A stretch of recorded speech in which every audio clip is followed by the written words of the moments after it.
Welcome to Breakdown to Breakthrough podcast. I'm Jaynie Morris and I'm absolutely delighted to have your company today, wherever you are in this amazing world of ours. And if this is your very first time, either tuning in on wherever you get your favorite podcasts or watching us on our video channel at jayniemorris.com, then I'm encouraging you to have a look at all of the other Breakdown to Breakthrough podcasts that we have, because every episode, what we're doing is we're actually bringing to you individuals from around the world that have got a story to tell, and a story that has parts of it about, obviously, as we call breakdown, but elements of what they had to do to get to where they are now, and the inspirational breakthroughs that they've made that may or may not help you, or you might know somebody who wants something like this in their lives. And if you do, make sure that you share this podcast.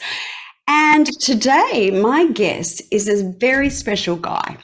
His name is Milne, and I have to say to you that when I was looking at all the things that Jamie has done and the reason why I invited him to be my guest on Breakdown to Breakthrough podcast, I looked at this list and I looked at it and I kept reading and I kept reading and I kept reading. And let me tell you, the list is longer than your arm of what this guy has done in his life so far.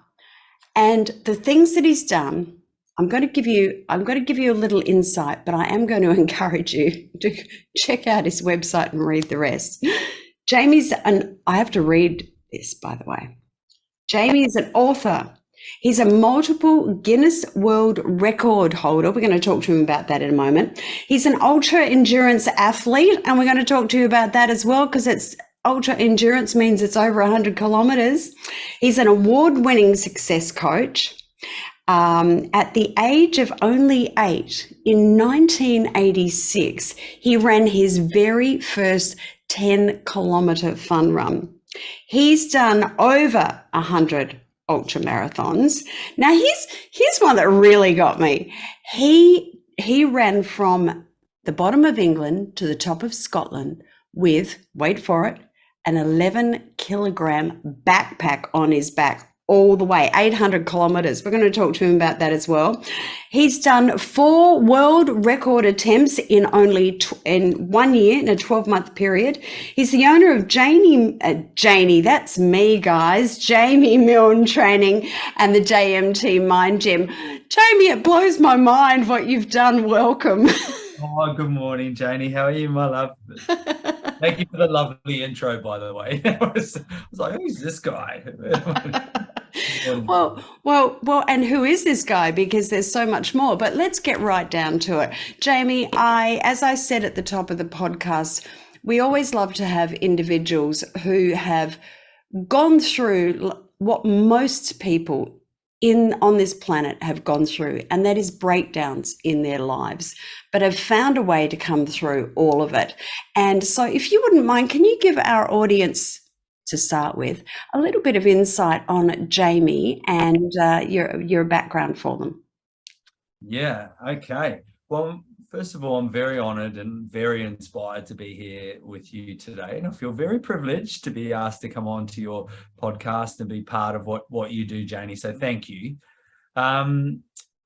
Look, my turbulent life started really early, and I was trying to think of a way to articulate this, but I was born into a storm. Like, I was born into chaos from the get-go, really. Low socioeconomic area, problematic family life. My mum left when I was only a few months old, so it wasn't ideal, to be fair, and left me in the somewhat semi-capable hands of my dad, who was a solo father. It was just him and I, and he, unfortunately, he had all the best of it, and best endeavors. He raised me really well, the best that he could, and we've heard all the analogies and the sayings about they're doing the best they can with what they have and all the resources they've got. And to be fair, that was an explanation of my father, but he was he lived with a brain injury, so brain trauma via a horrific motorcycle accident, which ended his military career in the Navy. So brain damaged, raising a little boy. And yeah, I suppose he did do the best that he could, but it didn't give me the greatest start, to be honest, Jaynie. And I was a wild child, and with no boundaries, no real rules and things like that. So I exploited those from a very young age. Fortunately, with every, as dark as the cloud is, the silver lining can be equally as bright. And so as dark as this cloud was, I made a segue into the military from a very, very young age as well. So I think I was 16, I think. So that began a bit of a turning point. But yeah, I think like a lot of people growing up in poverty, growing up in a, not an ideal home life environment, and that those informative years, infancy, was really, really challenging. So that was the beginning of it all. And that was in New Zealand, wasn't it, Jamie? Yep, New Zealand born, but I must say that we're claiming you as an Australian now. Is that correct? Oh, 100%. Happy to sign legal documents. You name it. I love it. Wonderful country. So, Jamie,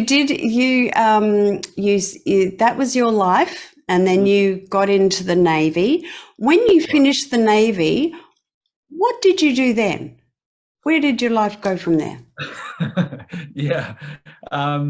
Just like any roller coaster at a theme park, here began the corkscrew and the Big Dipper and much more carnage. But I think those influential years, I created patterns, I created habits. So began the realization of my problematic relationship with alcohol. I have been summarized in the past as a pest. Which is probably a good way of summarizing my relationship with alcohol. So I was that guy that, everybody loved. They were like a moth to the flame. It was like, oh my God, who's a bit of charisma, semi-decent looking, got the curls, can play the guitar, bit of a laugh, and then just that 2 or 3 schooners too many. Then running his mouth and punching his best mate and going to bed with his mate's girlfriend and all that type of stuff. So I was that guy, and that was the narrative of my young adulthood, I suppose. So off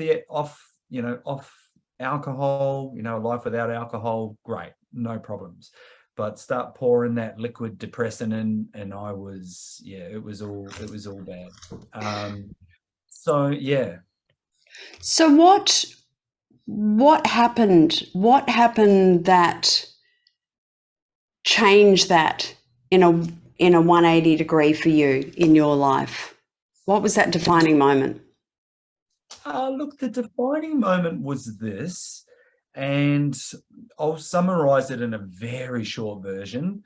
Like anything, there's lots of stories, lots of chapters to this little life of mine, like everybody. But I was fortunate growing up. I had one person. There was one person that really believed in me and saw the best in me, even when I couldn't really see it in myself. And it's not until, often when we look at our past, it's a bit easier to connect the dots and everything makes sense. But when we're younger, or even now, we can't look forward and connect the dots. So looking back, it all makes sense. It's like a blueprint. It's like, here's my identity. And this man was my grandfather. And when summarizing this man at his funeral, the words I could think of was he was the most unapologetically masculine man I have ever known, but he was a true gentleman. He was a beautiful man, but he was a very staunch man, Jaynie. He was Scottish. He was from a place called Fife in Dunfermline. And, he coached footy, he refereed it, he played it, he coached the Special Olympics. And imagine being a referee in an all Indigenous town when you're 5'2" and you're white. 2, you're Scottish, you're not a Maori, you're not a New Zealand Maori. and it's heavy gang influence and stuff. And, you know, he'd send people off red cards, and I would hear gang members on the sideline, "You're going to effing get it, Bert. You know, like, open your effing eyes." And he's like, "Hey, you get off of there. You got off. Like, you get off of there." And I'm like, "Oh my God, we're going to get killed. We're not going to get home to see my nanny. Oh my God." And I was genuinely frightened, but he was brave. And he didn't give a rat's ass. But then in the same token, the dichotomy of my grandfather, we'd be driving down the road and there'd be, you know, a lady in her 80s who, you know, she's got the rinsed hair and it's permed, and he'd pull over and wind down the window to a complete stranger. "You right, love? You need a ride?" And this lady, "Oh no, you're right, Bert." And I'll be sitting there going, "We don't even know that lady. That's not my grandmother. What are we doing?" So he was a gentle man, and that's how I would summarize him. Now, that came, how this is involved in the story. When I left the Navy, I was 75 kilos. There was not a bit of fat on me, Jaynie. I was muscle from knee to nipple. And I went overseas and rebelled. I pierced my nose. I got covered in tattoos. I drank everything. I took drugs like a champion. I ate pastries and pies and pork scratchings and pickled eggs and ploughman's platters. And I went from 75 kilos to 116, which is, that's like 40 something kilos. So I pretty much got pregnant on bad lifestyle choices. And when I came home, it was my granddad's, I think it was his 75th birthday. And a very short of a long, he challenged me on my current state of affairs and condition in front of my whole family to the narrative of, "You look disgusting. I can't even recognize my grandson. Where's my grandson gone? You know, what have you done to yourself? And you only have yourself to blame." And without going into all the teary emotional side of the story, it was a real catalyst. It was the jolt that I needed. And I've discussed this with you before. Tim Ferriss's book, 4 Hour Work Week, he talks about the Harajuku moment, which the Japanese understand as a turning point in your life, or at a point in time in your process, coming to a crossroads. We can go left or we can go right. And right, you know, at that very moment, we make a decision, we pivot, we turn, and your life changes forever. And generally, it's a positive outcome. And so in this pain, in this challenge and adversity, and all the people I'd hurt, including myself, that's when the blessing came of a person that I loved and trusted, a real mentor, like looked me dead in the eye and called me on my bullshit, basically. And that's when it all changed, from that very moment. What an amazing point in your life, and how blessed to have somebody who, from the moment that you were born, was in your corner, whether you were aware of it at times or not, to be able to allow that moment in time for him to actually give you what you needed. That's right. Yeah. Incredible. Thank you for sharing that in particular. Oh, you're welcome. Thank you. And so Grandad gave you what for? And or backside and a bit of it, yeah. as Scottish grandparents do. My grandparents were Scottish, and I have to say, for all of our listeners from Dundee in Scotland, and for all of our for all of our listeners who are perhaps from Scotland or have got Scottish grandparents, I think you would agree with me. We totally related to that story. Did we just get told off? Exactly. Now, Jaynie, I want to get into a couple of things, and I must say, we have a lot of things to discuss with you. You have an incredible story. You have a lot to give to so many. So, if I may just ask you this, can we make this part one? Can I invite you back at some later stage and do a part two and continue this? Because I don't think we're going to be able to get everything in today's podcast. Oh, that sounds, if it's good enough for the Lord of the Rings and it's good enough for Peaky Blinders, it's good enough for us. Excellent. Well, on that then, let's move on. So that moment happened, and I'm assuming that was back in New Zealand at the time. Jaynie, as I mentioned, you have done so many things that, as I was reading through them, they're all quite physical. They're all physically focused. So can you talk to us about that? What started you on that path, and what has driven you to do such extreme sporting achievements?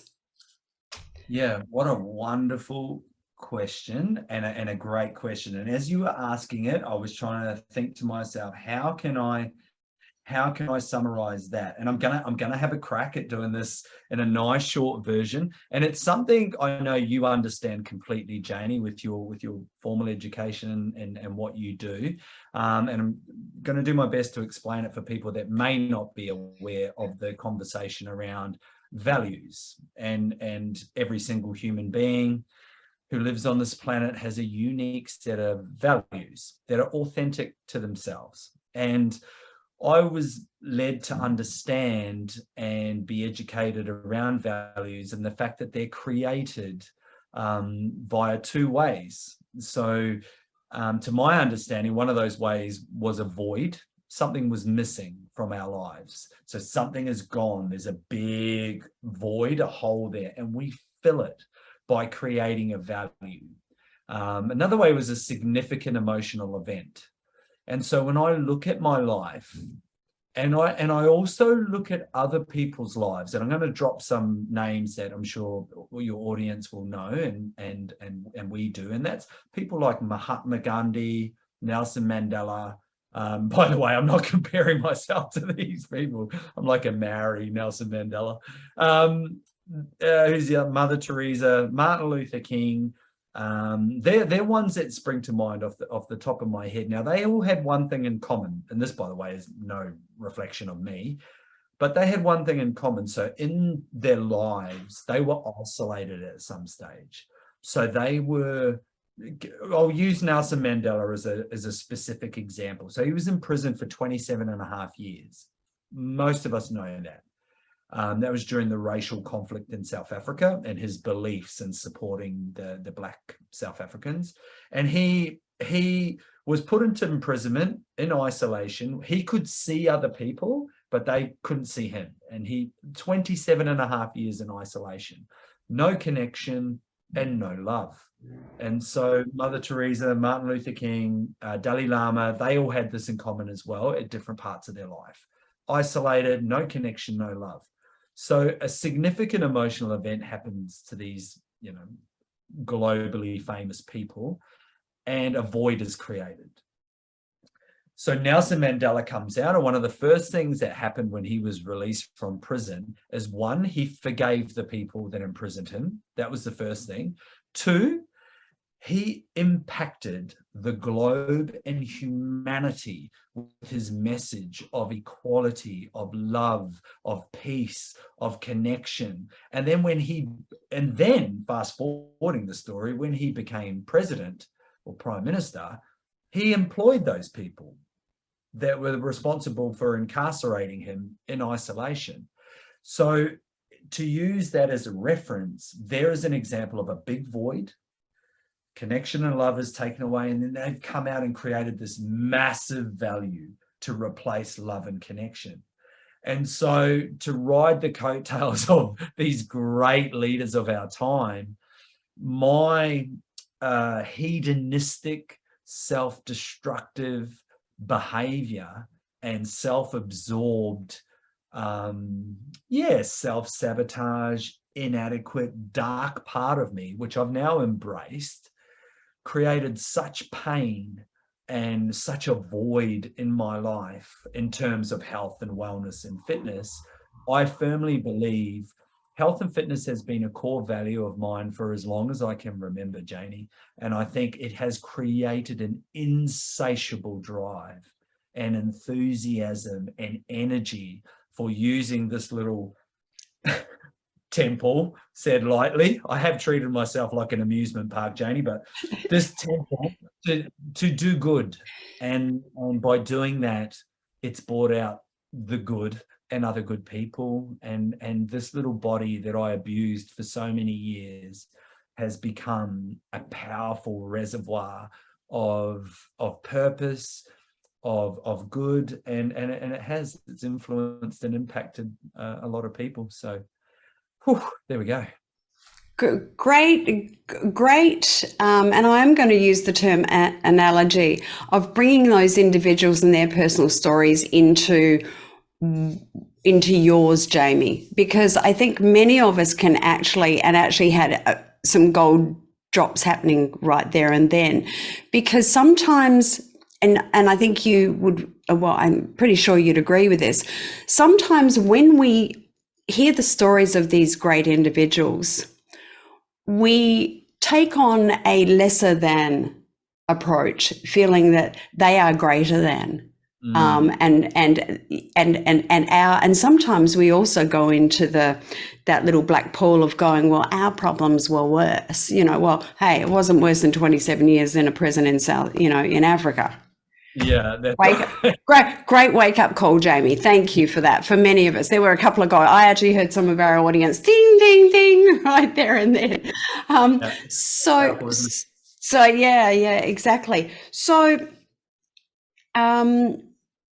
what I'd like to ask you then is that we've got a sense of what drives you. Mm-hmm. Where, as I say, this is now becoming part one. We're gonna do a few parts with you, but before we end up this podcast today, what I'd like you to do with our audience, now that everybody's got a bit of a sense of Jaynie Milne, can you tell us about the story of going from the bottom of England to the top of Scotland with a goddamn 11-kilogram backpack, running 800 kilometers? Number one, why? and number two, how did you feel at the end of it? Oh, you're right. So taking a bit of an inventory, it's interesting, this whole I don't know, universe, stardust, all the stuff, the woo-woo we don't see. I was just talking, so this was quite a few years ago, Jaynie. This was 2000 and mid 2015 2013, sorry, 2013. So it was a little while ago. And I was just talking about it yesterday morning because somebody asked me a question. And the question was this: when you see something for the first time, and some people it's when their children are being born. I certainly can't agree with that one. I can't say this is, but when you see something and it truly moves you and you know that you will never have that feeling again, something in your stomach, like all of your senses become heightened and you feel like I get goosebumps. It's like, you don't know if part of you has been here before or you maybe never be there again, but it's these parts that it will remain ingrained in your memory till the day you take your very last breath. You will never forget this. And these are the things we share with our grandchildren, with the future generations of our family and our friends and da-da-da. And this particular event, I had one of these moments. So I was doing it for Dementia Australia, who I've supported for many years in my physically philanthropic endeavors. And so I was running there, and it was all self-sufficient. So I just took it all in a backpack and all my gear, and that was it. And it was from the England-Scotland border, which is Gretna Green, where people used to get married, because you could get married before the age of 16. So that was the only place in the UK. So it started there, and it was going to John O'Groats. And the part that stands out the most, so I was doing it for charity, and I was also doing it for physical challenge and achievement and stuff like that. But I got lost in the west of Scotland. And if anybody here is from Scotland or have been there before, there's nothing there. It is wild. Like you have the music from Braveheart just roaring through your head when you're there. It's like, freedom. It's that whole, you're like, and it was, yes. So I was Mel Gibson for the day, and no one was there. I saw no one. I videoed some of it. There's sheep, which was, that was quite nice. And there's and thistles and heather and rolling hills, and no one's there. And then my phone ran out. And back then there's no Google Maps. So no Google Maps, phone's dead. I had a TomTom because I was sponsored by Nike North Africa. That died. And I was lost, and I was down to half a cheese sandwich. And it gets dark there at 3 p.m. and it was closing in on darkness, and I was exhausted. I'd been doing 2 marathons a day for about a week by that stage, and I was lost, completely and utterly disorientated. I was scared, and then I went from being scared to being angry, and it was this whole, every single human bloody attribute and character trait was all coming out, because I thought I'm going to spend the night out here, and it was in winter too. So just to paint a bit more of a poor me story. But anyway, short of the long, a ranger found me in the middle of nowhere, pretty much on the coastline, and guided me back into the right direction. But the moral of the story is that's probably one of the most adverse situations I've ever been in. No food, no water, no nothing for a good 8-9 hours. And but funnily enough, it's a memory I'll never, ever, ever forget. And it's, I don't know, it's a bit of a metaphor for my life, really. There's a blessing in every challenge, is probably how I'd summarize that. What a great adventure, and what a great story. That's like, how long did it take you to do that 800 kilometers? If I remember right, it was 10 days. So Right. I got to John O'Groats. It's not the northernmost tip of the UK, but I think you get a ferry and you go into it might be, correct me if I'm wrong, it could be the Oban Islands, but that's as far as you can go without getting Yeah. So yeah. Fantastic. So it was amazing. It was absolutely incredible. Just incredible. Jaynie, you've done so much more, and you've got a lot of inspiration and insight for our audience. And so, as I said before, this is now become part 1, and we are going to have you back again, which I'm very excited, and thank you for accepting that invitation to do so. Before I let you go, Jaynie, today, my question, as to all of my guests, if you had an 8-year-old Jaynie in front of you right now, what advice would you give him? Right. I would embrace and integrate my grandfather on this one, I think, and being a gentle man. I would say to that 8-year-old version of me, I would tell that little fella, that little brown bundle of joy, to not change a thing, to go and do it. He's going to have to put a seatbelt on and probably chuck a helmet on too, maybe some shoulder pads, because it's a wild ride to get to the mid-40s. So he's in for a turbulent ride. So I wouldn't change anything, even all the people that I've hurt in the past, and myself, because I've probably taught them some valuable lessons as well in some of my actions and behaviors. So I wouldn't change anything. I'd tell that little boy to not change anything, and just love all parts of him. Embrace everything. We're imperfectly human. That's the unique part and authentic part of being ourselves, is that there's no one like us. So unique, so authentic. Just be you, little buddy, and love yourself. Even the parts that you feel are inadequate, these little dark parts that you've got that you want to hide away and don't want anybody to know, just love them and embrace them. Love all of those parts so you can be the whole, the little Mary mosaic. All these yeah, embrace it. Great advice, and I'll add go out and get yourself a little backpack and start training, mate, because you're going to need you're going to need it for an overseas trip in the future. Jaynie, it's been an absolute delight to have you on our Breakdown to Breakthrough podcast today. All of the contact details people how they can get in contact with you, because as I mentioned before, you are the owner of JMT Mind as well, which we're going to talk about more in part 2. But you're also the owner of Jaynie Mind Training. And so how can people get in contact with you, Jaynie, if they want to know more or actually work with you?